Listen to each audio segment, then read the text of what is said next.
जहाँ पर एक और अर्जुन अपने मन में चल रही बातों को अपनी माँ से करने ही वाला होता है कि तभी अचानक उसके मोबाइल फ़ोन की रिंगटोन बजने लगती है।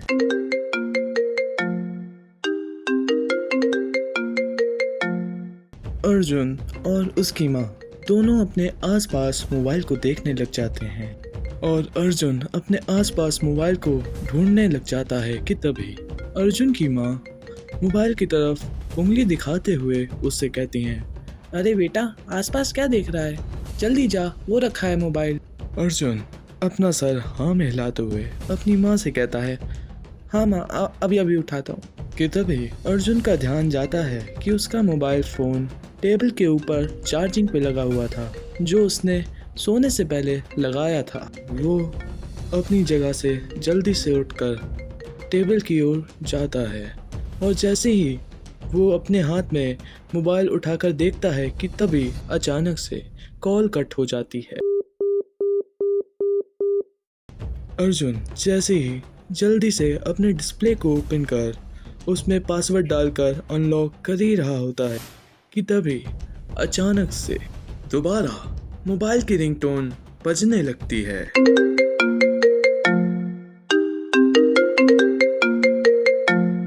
तभी अर्जुन अपने मोबाइल की डिस्प्ले पर अपनी बड़ी माँ का कॉल आता देख बड़ी खुशी के साथ अपनी माँ की तरफ अपना मोबाइल बढ़ा देता है और अपनी माँ से कहता है, ये लो मम्मी, मौसी की कॉल आ रही है। इतना सुनते ही अर्जुन की माँ बहुत खुश हो जाती है और अर्जुन के हाथ से मोबाइल ले लेती है।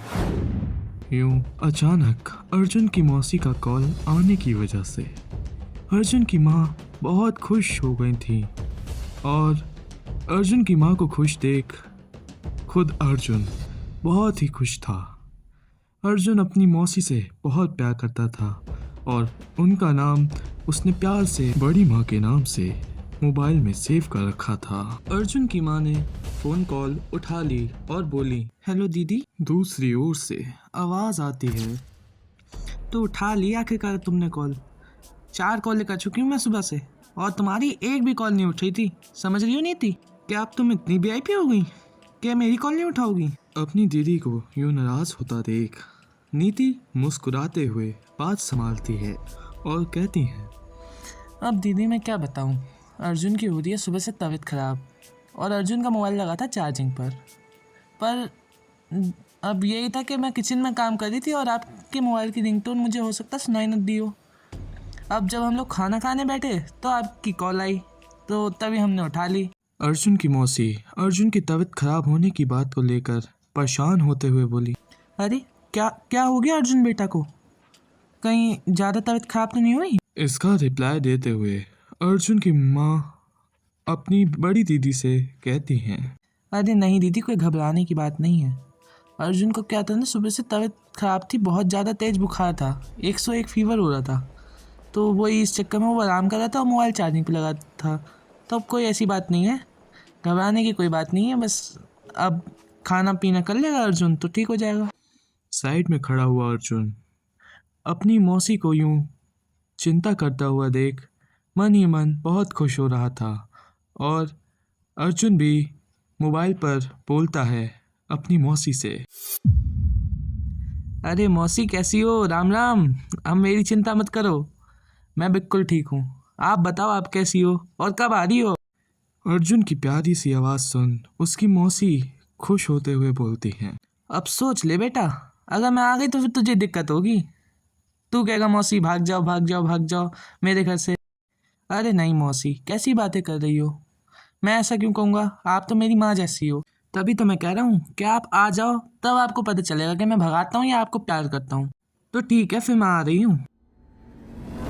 इतना सुनते ही अर्जुन बहुत खुश होकर अपनी मौसी से कहता है, क्या आप आ रही हो सच्ची में?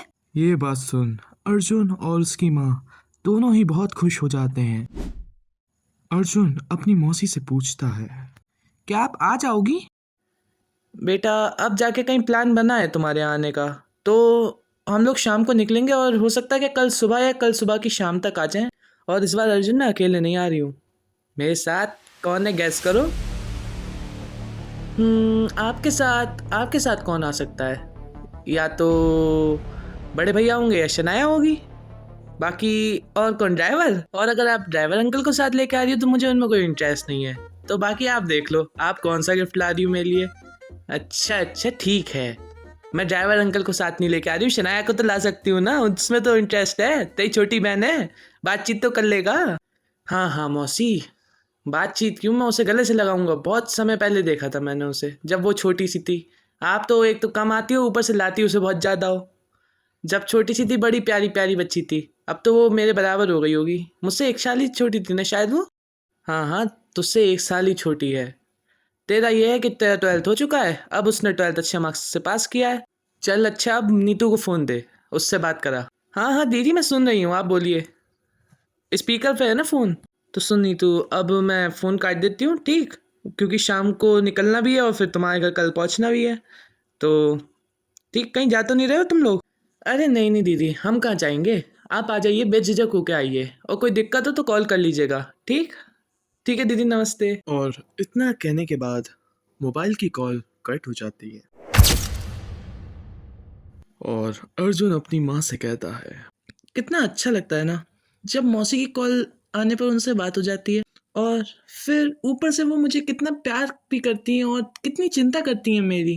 कुछ भी कहो, मेरी मौसी हैं बेस्ट। अपनी बहन की यूं तारीफ सुन कहीं ना कहीं अर्जुन की माँ को थोड़ी सी जेलसी फील भी हो रही थी और अच्छा भी लग रहा था।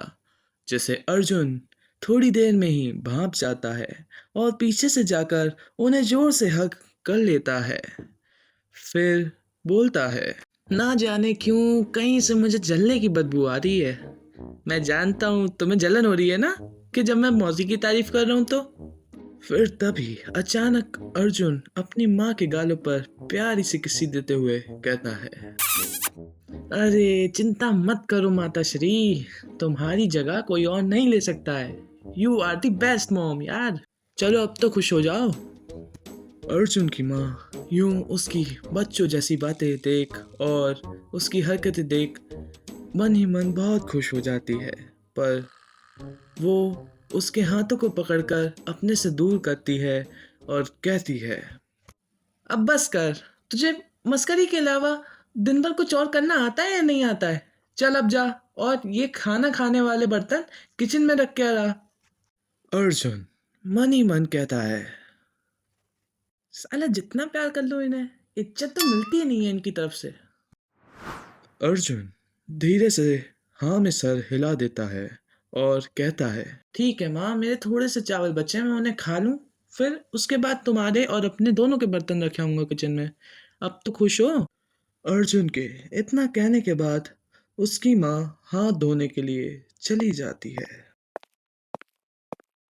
फिर थोड़ी देर बाद ही अर्जुन का भी खाना खाकर सब हो जाता है और अर्जुन भी अपने और अपनी माँ के बर्तन लेकर किचन की ओर रखने के लिए चला जाता है। रख कर जैसे ही अर्जुन अपने हाथ धो रहा होता है कि तभी उसे किचन की खिड़की के पास से दो लोगों की आपस में बात करने की आवाज़ सुनाई देती है। अरे हाँ भाई साहब, वो दिव्य हरिहर जंगल बड़ा ही खतरनाक है। वहाँ पे अभी अपने शर्मा जी के लौंडे की लाश पाई गई थी। वो भी खजाने की चाहत में दिव्य हरिहर जंगल में गया तो था, लेकिन वापस लौट के नहीं आ पाया। तुम सही कह रहे हो रिया, मैंने भी बहुत से ऐसे किस्से कहानियाँ सुने हैं। जब से मैं यहाँ रामपुर में रह रहा हूँ तब से इस दिव्य हरिहर जंगल के बारे में मैंने बहुत सुन रखा है। अपनी दादी माँ से, चाची से, काकी से, सबसे सुन रखा है। एक बार अगर शाम हो जाए तो इस जंगल में कोई इंसान, जानवर, क्या कोई परिंदा भी पर नहीं मारता है हरिया। रात का अंधेरा होते ही वो जंगल उतना ही खौफनाक हो जाता है जितना कि वो दिन में सुंदर दिखता है।